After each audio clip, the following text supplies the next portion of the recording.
જેતપુરના ward number 2 માં મસ્જિદ road ઉપર આવેલ વિસ્તારમાં ગંદકીનું સામ્રાજ્ય જોવા મળ્યું। લોકોને પગ મૂકવા માટે પણ જગ્યા નહીં, એટલો કીચડ અને ગંદકીથી ત્રસ્ત નગરપાલિકાને અનેકવાર રજૂઆત છતાં કોઈ પણ જાતનો ના નિકાલ।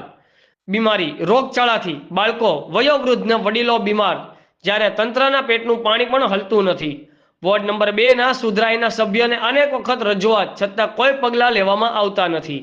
એક તરફ રાજ્યમાં ચાંદીપુરા વાયરસ કહેર મચાવી રહ્યો છે, એવામાં જેતપુર નવાગઢ પાલિકા દ્વારા કોઈ પણ પગલાં લેવામાં ન આવતા લોકોમાં પણ રોષની લાગણી જોવા મળી રહી છે અને ગંદકીથી લોકો ત્રાહિમામ પોકારી ઉઠ્યા છે। બંધ આંગણવાડી જાણે કે કચરાનું એપિસેન્ટર બની હોય તેવું દેખાઈ રહ્યું છે। જો આવામાં કોઈ બીમાર પડશે તો જવાબદાર કોણ?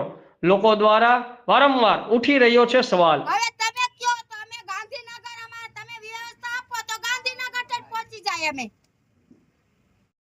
તમારું નામ? અમિતાબેન। આ તમારે શું સમય છે અને કયો વિસ્તાર છે? અમારે આ જો ગંદકીનો વિસ્તાર છે, અમે હાલી નથી આવતા 2 નંબર। શું સમસ્યા છે? આ જો હાલાતું નથી, ગંદકી છે, અમારે ગેસના બાટલા નથી આવતા, છોકરા ભણવા જાય છે તો એની વાહન નથી આવતું, કોઈ વસ્તુ નથી આવતું, આમાં કરવું શું અમારે?